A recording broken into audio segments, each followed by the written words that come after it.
Күндүн маанилүү жаңылыктар менен Жалбырак ТВ каналында Күн бүгүн программасы. Студияда мен Тимур Владислав, саламатсыздарбы? Алгач чыгарылыштын кыскача мазмуну менен таанышып алыңыздар. Жогорку кеңештин төрагасы Чыныбай Турсунбеков ээрден түшөт деген маалымат бейрасмий тарады.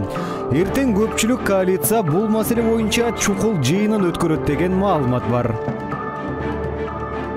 8 шайлоо участогындагы добуш берүү жараксыз деп табылды. Бир нече саясатчылар шайлоо таза өткөн жок деп чыгышты. Бийликке каршы күч түзөлү деген демилге бүгүн жарыяланды. Казакстан 100 миллион долларын кечкенине Кыргызстанды күнөөлөдү. Кыргыз аткаминерлер документтерди туура толтурбай, өздөрү долбоорду кармашты дейт билдирүүдө. Урматтуу Жалбырак ТВ каналынын көрүүчүлөрү, мындан ары сиздер биздин ар бир берүүбүзгө Facebook социалдык түйүнүнүн Жалбырак ТВ баракчасында түз эфир аркылуу күбө боло аласыздар. Өмүрбек Текебаевдин жактоочусу Чынара Жакупбекова төмөнкү инстанциядагы соттордун өкүмүнө макул эместик билдирип, жогорку сотко доо арыз менен кайрылды. Анын билдиришинче, ушундай эле арыз менен башкы прокуратурадагы жогорку сотко кайрылган. Өмүрбек Текебаев менен бирге соттолгон экс-министр Дүйшөнкул Чотоновдун жактоочулары дагы жогорку сотко арыз беришкени маалым болду. Эскерте кетсек, Ата Мекен партиясынын лидери Өмүрбек Текебаев менен мурдагы өзгөчө кырдаалдар министри Дүйшөнкул Чотоновго Орусиянын жараны Леонид Маевскийден 1 миллион доллар пара алган деген айып тагылып, 1-май райондук соту тарабынан 8 жылга эркинен ажыратылган. Бишкек шаардык соту райондук соттун өкүмүн күчүндө калтырган. Учурда Текебаев номер 47-түзөтүү колониясында, Чотонов Молдовановкадагы номер 27-түзөтүү колониясында. Өмүрбек Текебаев өзүнө козголгон кылмыш ишин бийлик тараптан уюшулган саясий куугунтук экендигин айтып келет. Себеби Леонид Маевскийдин берген көрсөтмөлөрүнүн бирөө дагы далил тапкан жок. Сот процессинин жүрүшүндө кыргыз коомчулугу гана эмес, дүйнө жүзү мыйзамдар тебеленип, тепселип жаткандыгына күбө болушту. Сот жактоочулар келтирген бир дагы жагдайды эске алган жок. Сот системасынын тарыхында жактоочулар 20 жолу сотко ишенбөөчүлүк көргөздү. Бирок жогорку жактын буйругун аткарган райондук сот менен шаардык соттун коллегиясы акыры 8 жыл эркинен ажыратуу жана мал мүлкүн конфискациялоо өкүмүн чыгарып беришти. Жогорку кеңештин төрагасын алмаштырууга байланышкан талкуулар көшөк артында кызуу жүрүп жатат. Эртең бул маселе боюнча көпчүлүк коалиция чукул жыйынын өткөрөт деген маалымат тарады. Бирок азырынча эч ким бул маалыматты расмий тастыктай элек. Божомолдорго караганда президенттик шайлоонун расмий жыйынтыгы чыккандан кийин Чыныбай Турсунбековду төрагалыктан кетирүү боюнча маселе көтөрүлүп, анын ордуна бир нече адамдын талапкерлиги каралышы ыктымал. Парламенттик чөйрөдө саясий ушундай жүрүштөр тууралуу кеңири сөз болуп жатканын, атын атагысы келбеген бир нече депутат растады. Кызматын өз ыктыяры менен тапшырарын Чыныбай Турсунбеков бейшемби күнү боло турган пленардык жыйында жарыялайт деген маалымат бар. Төрагалык орунга бир нече депутаттын аты аталууда. Алардын арасында Кыргызстан фракциясынын депутаты Дастан Жумабеков дагы бар. Жогорку кеңештин тармактык комитети вице-премьерлик кызматка Дайыр Кенекеевдин талапкерлигин жактырды. Дайыр Кенекеев реалдуу сектор, инфраструктуралык аймак жана аймактык өнүгүү тармагы боюнча вице-премьерлик кызматка сунушталууда. Кенекеев азыр Дүйшөнбек Зилалиев ээлеп турган кызматка ал эми Зилалиев коргоо жана чек ара маселелери боюнча вице-премьер-министрликке өткөнү жатат. Буга чейин Кенекеевдин талапкерлиги жакында жол кырсыгынан каза болгон вице-премьер-министр Темир Жумакадыровдун ордуна сунушталып жатканы тууралуу маалымат тараган болчу. Бүгүн жогорку кеңештин конституциялык мыйзамдар, мамлекеттик түзүлүш, сот укуктук маселелер жана регламент комитети Дайыр Кенекеевдин талапкерлигин жактырды. Эскерте кетсек, Кенекеев өкмөттүн Талас облусундагы өкүлү болчу. 16 октябрда Талас шаарында президенттикке талапкер Өмүрбек Бабановдун тарапташтарынын астына чыгып, президентти колдоо сөзүн айткан. Мындан соң президент Алмазбек Атамбаев Дайыр Кенекеевке жылуу пикирин билдирген. Дайыр Кенекеев кесиби боюнча зоотехник. Конечно, азыр жакшы болуп атат, зоотехниктердин күнү болуп калыптыр да. Наконец-то хоть өкмөттө бир сельхозобразование бирөө болуп калат да. Бүгүнкү күнгө чейин бир да киши жок эле. Конечно, кесип боюнча иштеген эмес экен бул жигит. Эл аралык коргоо жана коопсуздук боюнча комитети Кыргызстандын Түштүк Кореядагы элчилигине сунушталган Кылычбек Султановдун талапкерлигин колдоду. Султановдун талапкерлиги Тышкы иштер министрлиги тарабынан сунушталган. Кыргызстандын Түштүк Кореядагы толук ыйгарымдуу элчилигине сунушталган экс-элчи Кылычбек Султановдун талапкерлигин эл аралык коргоо жана коопсуздук боюнча комитети колдоду.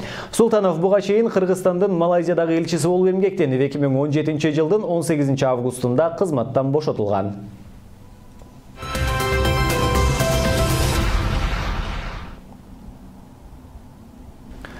Борбордук шайлоо комиссиясы 8 шайлоо участогундагы добуш берүүнү жараксыз деп тапты. Бул тууралуу БШКнын маалымат кызматы билдирди. Дүйшөмбү күнү бардык 54 аймактык шайлоо участкаларынан протоколдорду кабыл алуу аяктаган. Алардын айрымдарында бюллетендердин саны шайлоочулардыкынан ашып кеткен. Андыктан төмөнкү аймактык шайлоо участкаларындагы добуш берүүнүн жыйынтыгы жокко чыгарылган. Алар Жалал Абад облусунун Сузак районундагы 4 АШКда номер 2118де айырмасы 557, номер 2119дагы айырма 259, номер 2120 участогундагы айырма 126, номер 2126дагы айырма 85. Чүй облусунун Сокулук районундагы номер 7269 шайлоо участкасындагы айырма 55. Анкара шаарындагы номер 9036 участкасындагы айырма 9. Бишкектеги номер 2143 участогундагы айырма 2. Президенттик шайлоонун акыркы жыйынтыгы 28 октябрга чейин жарыяланат. Бирок учурда 8 шайлоо тилкесинин добуштары жокко чыкты.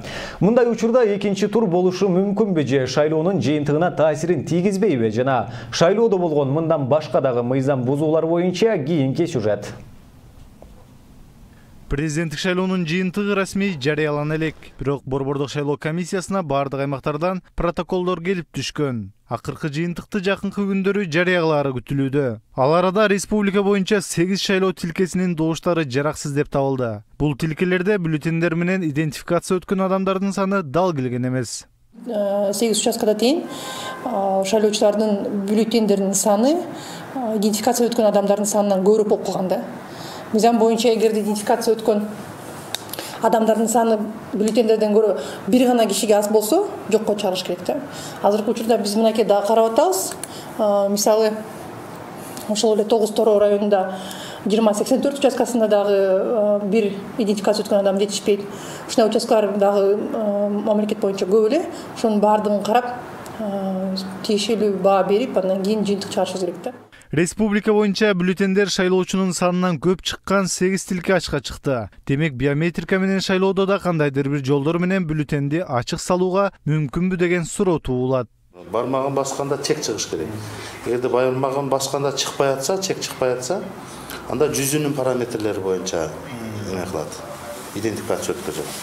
Анан чек чыккандан кийин алып барып шайлоо комиссиясынын мүчөсүнө бериш керек, ал анан бюллетен бериш керек. Ошол жерде чекти албай эле идентификация өткөзбөй эле чек берип койгон. 8 шайлоо тилкесиндеги добуштардын жокко чыгуусу президенттик шайлоодо жеңилди делген талапкерлер эртелеп ак желек көтөрүп коюшканын билдирет дейт саясий серепчилер. Анткени өтө одоно мыйзам бузулган шаар райондордо добуштарды жокко чыгаруу үчүн сотко кайрылуу мүмкүнчүлүгү бар эле. Мисалы Бишкек аймактык шайлоо комиссиясынын ишине көз салып турган көз карандысы байкоочу Чынара Айтбаева сейф пакеттердин ачылып, протоколдордун кайрадан көчүрүлүп жазылып жатканын сүрөткө тартып, комиссия төрагасы менен араздашууга барган. Кээ бир участковый избирательный комиссиялардын мүчөлөрү протоколдорду көчүрүшүп атыптыр, сейф пакеттерди скотчтоп атыптыр да. Также это же нарушение закона. Аны деген мен сүрөт тартып атканымды көрүп, ТИКтен, Бишкекский ТИКтин председатели Кайрат Маматов көрө калып, мени аябай оскорблять этип, ты выйди отсюда деп аябай эметти да. Мен сотко менен могут көрсөткөм эме депчи. Карап койгулачы, мен могут протоколдорду эметип атат, көчүрүп атат десем, мага сотканы көрсөтпөй эле кой деп аябай. Мындай учурлар кездешсе дагы талапкерлердин сотко бербөөсү, шайлоонун жыйынтыгын талашпоосу бул мыйзам бузууларды көз жазында кетирди. Ал эми 8 тилкенин добушунун жокко чыгуусу шайлоонун баштапкы жыйынтыгына таасирин тийгизбейт. 4-8 азыркы убакта 8 участкаларын жокко чыгарган Борбор шайлоо комиссия ушундай чечим ала турган турат. Менин оюмча бул негизи шайлоого таасир этпейт, негизги жыйынтыкка. Анткени чечүүчү баягы кадам этот процент мисалы үчүн экинчи тур болобу же болбойбу деген ошол деле бир 100 миңдей шайлоочулардын добушу болуш керек эле да. Ошондуктан мен оюмча азыр наоборот выявлять эткен жакшы болуп атат. Анткени ошол экинчи ошол шайлоо комиссиянын мүчөлөрү ушундайга барбай турганга аябай жазасы дагы мындай татыктуу болуш керек да ошол укук коргоо органдары тарабынан. Эгерде шайлоонун жыйынтыгы боюнча талапкерлердин арыздаттануусу түшпөсө, Борбордук шайлоо комиссиясы жакынкы күндөрү акыркы жыйынтыгын жарыялайт. Ал эми эл аралык байкоочулардын баамында административдик ресурс, добуш сатып алуу, атайын кызматтардын кийлигишүүсү менен өткөн шайлоо канчалык таза шайлоо катары эсептелет, ага добуш берген ар бир кыргызстандык баасын берер. Бишкекте Кыргызстандагы шайлоолор жыйынтыгы жана алдыга божомолдор деген аталыштагы талкуу өттү. Эсеп палатасынын мурдагы башчысы Элмира Ибраимова мындай ыплас шайлоону көрбөгөндүгүн айтып, кара пиар дарыядай агылгандыгын белгиледи. Жарандык платформа коомдук уюмунун жетекчиси Айнура Усупбекова мониторинг жүргүзүлгөн ар бир участок боюнча так маалыматы бар экенин, бирок бул шайлоону таза деп атуу мүмкүн эместигин билдирди. Бүтүн Кыргызстан партиясынын лидери Адахан Мадумаров шайлоонун жыйынтыгына макул эместигин айтты. Бийликти сындаган талапкерлер жана саясатчылар эртеси күнү үн катпай отуруп калгандыгын айыптады жана улуттук масштабтагы партия түзүү керектигин айтты.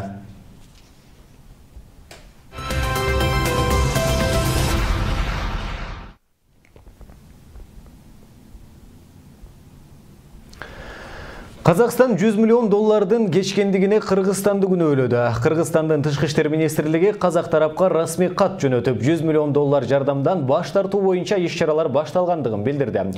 Бул тууралуу Казакстандын тышкы иштер министрлиги маалымдады. Казак тарап ар дайым маселелерди ыкчам чечкенге аракет көрүп келет. Кол коюлган документтер өз учурунда ратификация болуп, каражаттын биринчи бөлүгүн ушул жылдын ноябрь айында бермекпиз. Бул каражат мындан эртели берилмек, бирок кыргыз тараптан келчү документтер долбоордун сметасы көпкө кармалып калды деп билдирди Казакстандын тышкы иштер министрлиги. Бишкекте Аалы Токомбаев көчөсүнүн боюнда курулуп жатып, монолити урап түшкөн курулушту улантууга уруксаат берилбейт. Мамлекеттик экологиялык техникалык инспекциянын аймактык башкармалыгынын башчысы Мелис Адиев Азаттыкка билдиргендей, курулуш толугу менен сүрүлүп кайра башынан баштоо керек. Бул объект кулап кеткенден кийин толугу менен демонтаж болуш керек. Кайра башынан баштап долбоордун негизинде гана курулушту баштаса болот. Учурда иш токтоду, иликтөө бүткөндөн кийин объект сүрдүрүлөт. Мелис Адиев Авангард Стиль компаниясы техникалык курулуш эрежелерин сактабагандыгы үчүн 100 миң сомдон 200 миң сомго чейин айып төлөшү мүмкүн экендигин кошумчалады. Ал азыр иликтөө иштери жүрүп жаткандыктан айыптын так көлөмүн айтуу мүмкүн эмес экендигин билдирди. 23 октябрда аталган компания куруп жаткан имараттын экинчи кабатынын монолити кулап түшкөн. Кырсыктан 13 киши жабыркап, 2 ооруканага жаткан. 11 адам медициналык текшерүүдөн соң үйүнө чыгарылган. Бүтүп колдон чыккан иштер бир топ кемчиликтери менен жасалгандыктан кайра жасоого, оңдоого муктаж болууда. Кечээ ката менен басылган аттестаттар үчүн ашыкча чыгым сарпталса, бүгүн жер алдындагы өтмөктөрдүн чала жасалганынан убаракерчилик түшүүдө. Бул иштердин баарын тендер аркылуу тандалып алынган компаниялар жасашкан. Тендерлердин артында ким турат? Эмне үчүн ар кандай компаниялар сапатсыз иштеп, жоопкерчиликти албайт? Бул туурасында кийинки сюжет. Филармонияны ага подземканын үстүн оңдоп атышат. 1,5 ай мурун бүтүп колдонууга берилген Чүй Манас көчөлөрүнүн кесилишиндеги жер өтмөк түнкүсүн минтип кайра оңдоп түзөөгө муктаж болууда. Ачылышынан 20 күн өтпөй жаркырата курулган өтмөктүн ичин жамгыр жууп кеткени видео сүрөттөрү менен социалдык тармактарда тарап, коомчулук кызуу талкуулашкан. Бирок мэрия оңдоп түзөө иштерин түнкүсүн жасап жатканын элге, унааларга тоскоолдук жаратпоо үчүн, ананда кемчиликтерди кайра жасоо эмес, жыйынтыктоо деп билдирди. Ар кандай эмелер бар, айнектер бар, артында тоголоктордун артына айнек кой деп болчубуз да. Аны болсо тиги эмеден ишет этип, билинканын суунун эмеси асфальт бар эмеспи эле. Жамгыр жааганда ошодон этектеп суу чыгып турат, ошону газ ликвидировать этип койдук аны. Азыр аны бир сыйра текшерип алалы деп өтүп атабыз. Уплотнение болгондо жанагы үстүн каток жүрөт го. Топурак демекте ошондо бир капталында бир айылып кетти болду акпай. Эме кургасын деп кармап отурабыз. Жамгыр чыгып жайып турбайбы? Шаардагы эки өтмөктү жасалголоого шаардык мэриянын казынасына 70 миллион сом каражат бөлүнгөн. Курулушу үчүн тендер жарыяланып, Главтех Инвест жана BKG компаниялары тандалып алынган. Tender өткөргөнбүз. Ал тендер 18 апрелде болгондо, 2017-жылы. Ага 12 компания катышып, алардын эң эле аз дегени 25 миллион менен катышкан, эң деле көп дегени 33 миллион менен катышкан да. Ошонун арасынан 27 миллион 596 сом менен ОСО Главтех Инвест деген компания менен договор түзүлүп, иш башталган да. Экинчи титулга каралган бул тиги Абдурахманова менен Чүйдөгү подземканы караганбыз. Айырга болсо тоже тендер объявлять этип, алардын 6 компания катышкан да. 6 компаниялардын эң эле азы 25 миллион берген, эң эле чоңу 35 миллион берген да. Ошол 6 компаниянын арасынан биз 32 миллион 186 миң берген компанияны тандап алып, ОСО бийик KG менен договор түзгөнбүз. Дал ушул тендерлерден улам коррупция күч алууда деген пикирлер көп айтылып келет. Компаниялар тендердик комиссиянын каалоосуна жараша тандалып калган учурлар көп. Ал тургай чиновниктерге тийиштүү компания ишканалар тендерлерден утуп алып жаткандары жашыруун эмес дейт коомдук ишмер Равшан Жээнбеков. Тендердик комиссия дайыма өздөрүнүн гана кызыкчылыгында коррупциялык жол менен кайсы бир өздөрү каалаган уюмга же болбосо адамга берип коюу мүмкүнчүлүгү аябагандай жогору.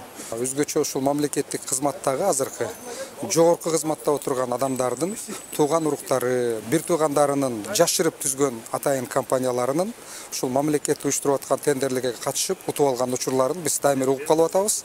Албетте аларды далилдеш кыйын. Бирок эми Кыргызстан кичинекей да. Кичинекей болгондон биз баарыбыз билебиз. Тигинин тууганы, мунун таанышы деп эртеби кеч маалымат баарыбыз чыгып калып атат. Бирок тендерлер мурдагыдай кагаз жүзүндө эмес электрондук ыкмада жүргүзүлө баштагандан бери ачык айкын өтүп, каражат үнөмдөлүүдө дешет Каржы министрлигинин алдындагы мамлекеттик сатып алуулар боюнча департаменти. Анткени менен шашылыш иштер делип айрымдары порталга жайгаштырылбай калган учурлар деле жок эмес. Бул боюнча департамент менен байланышууга мүмкүн болгон жок. Директоруна чалдым, директор ооруптур, неме экен, больничный экен. Замынан такырага албайт, анан кийин айтат, тиги ооруптум эле бир 2-3 күндөн кийин пресс-конференцияда ошондон албайбыз.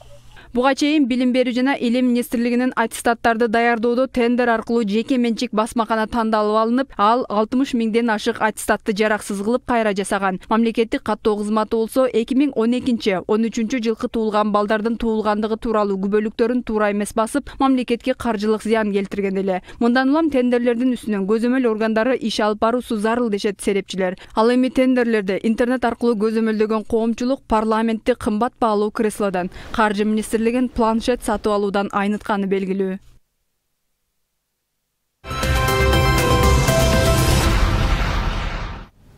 Бүгүн жогорку кеңештин мурдагы депутаты, белгилүү саясий коомдук ишмер Эркин Алымбековдун эскирүү зыйнаты болду. Иш-чарага Кыргызстандагы белгилүү саясатчылар, коомдук ишмерлер, жогорку кеңештин депутаттары, жакын туугандары катышып, Эркин Алымбековдун эстелиги тургузулду.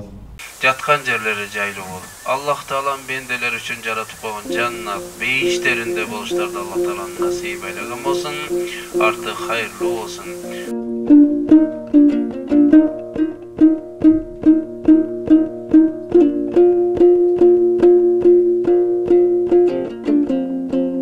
Эркин Алымбеков аз, бирок саз жашады. Ал өзүнүн 54 жылдык өмүр таржымалында Кыргызстандагы демократиянын түптөлүшүнө, адам укуктарынын корголушуна нар көтөргүс салым кошту. Мындан улам ал бул дүйнөдөн эрте учуп кетсе да, замандаштарынын жүрөгүндө жашап жатат. Жер үстүндө Эркин Жумашевдин жок экенин даана сезип атабыз. Эркин бүгүнкү күндүн мыкты чыгаан уулу эле. Биз эки чакырышта чогуу иштедик. Өзүнүн позициясын так айта билген, эл жерге чындап күйгөн, парламентаризм институтун бекемдөө үчүн позициясын так айткан, эч кимге чөбөлөбөгөн, 200-дөнбөгөн, кошоматтыкты да билбеген, өткөр чыгаан кыргыздын мыкты азаматы арабыздан кеткенине 1 жыл болуптур. Айрыкча 2011-2015 парламентаризм жаңыдан калыптанганда бул комитеттин төрагасы болуп, эң негизги конституциялык мыйзамдар ошол Эркин Жумашевдин кол астынан өткөн. Чындык дегенде, акыйкатчылык дегенде тикесине тик турган, жигитчилиги, кесипкөйлүгү менен мындай айырмаланып турчу. Анын парламентаризмди өнүктүрүүгө, мамлекеттик түзүлүштү өнүктүрүүгө кошкон салымы кесиптештери жана замандаштарынын эсинде.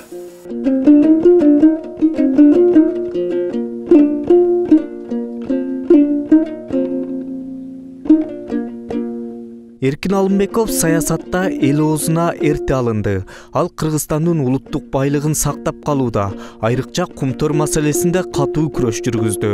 Ал башкаларга окшоп жеке керт башын ойлоп, башын кумга тыгып отуруп алган жок. Тескерисинче таамай айткан сөзү, курч позициясы менен кесиптештеринен айырмаланып турду. Кандай деп айтсам, мага айрыкча аябагандай катуу таасир калтырганы кумтөр боюнча маселе көтөрүлгөндө, маселени кабыргасынан койбоду. Эгерде ушул келишим кайрадан кыргыз өкмөтү тарабынан кете турган болсо, мен мандатымды таштайм деп. Көпчүлүк көңүл бурган жок. Баягы айтылган сөз дегенде көпчүлүк мындай бир айткан сөзгө жооп бербей калбадыбы саясатчылардан. Мына ошол кайрадан ушул маселе кабыл алынып кеткенден кийин, өкмөттүн отчету жактырылгандан кийин бул сөзүндө турду дагы мандатын таштап кетти. Мен айттым, экинчи окуя болду Кыргыз жаңы тарыхындагы, парламенттин тарыхында өз эрки менен мандат таштап кеткен деп. 2008 жылы май айында мен таштап кеттим. Ушунчалык баягы жогорку кеңештен тутунган позициясына, ошол кездеги бийликтин жогорку кеңешке көрсөткөн кысымына каршылык катарында. Экинчи болуп, ана Эркин Алымбеков таштап кетти. Менин сый урматым андан 5 метр күчөп калды. Өткөндөр даңкталбаса, тирүүлөр баркталбайт. Андыктан Эркин Алымбеков эгер тирүү болсо, эл убалтыга чыкмак. Бирок анын катаал кырдаалдарда калыс сөзүн айтып, абийир менен ар намысты бийик койгон сапаты замандаштардын арасында айтылып, алардын жүрөгүндө түбөлүк жашап кала бермекчи.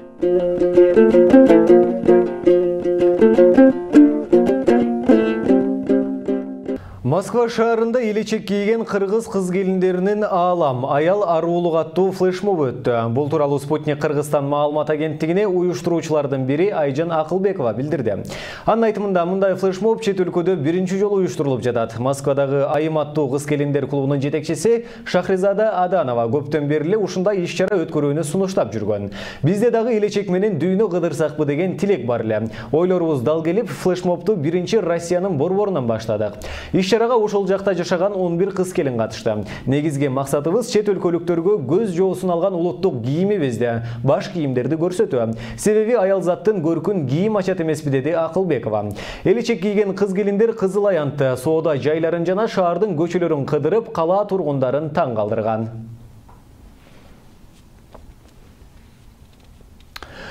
Улуу Октябрь революциясы 7 ноябрь күнү белгиленип келет. Ушуга байланыштуу эмгек кодексинде бул күн эс алуу күнү деп эмгек жана социалдык коргоо министрлиги тарабынан бекитилген. Мурунку советтик өлкөлөрдүн ичинен Кыргызстан гана ушул күндү майрам катары белгилеп келет. Үй-бүлө ичинде майрамдалбайт жана жаштар арасында майрамдын маанисин билгендер жокко эсе болгондуктан майрам катары эсептебөө демилгеси бир кездерде көтөрүлгөн. Бирок жогорку кеңештен колдоо тапкан эмес. Ушуну менен бүгүнкү чыгарылышыбыз соңуна чыгат. Кайрадан эфир аркылуу амандашканга чейин саламатта туруңуздар.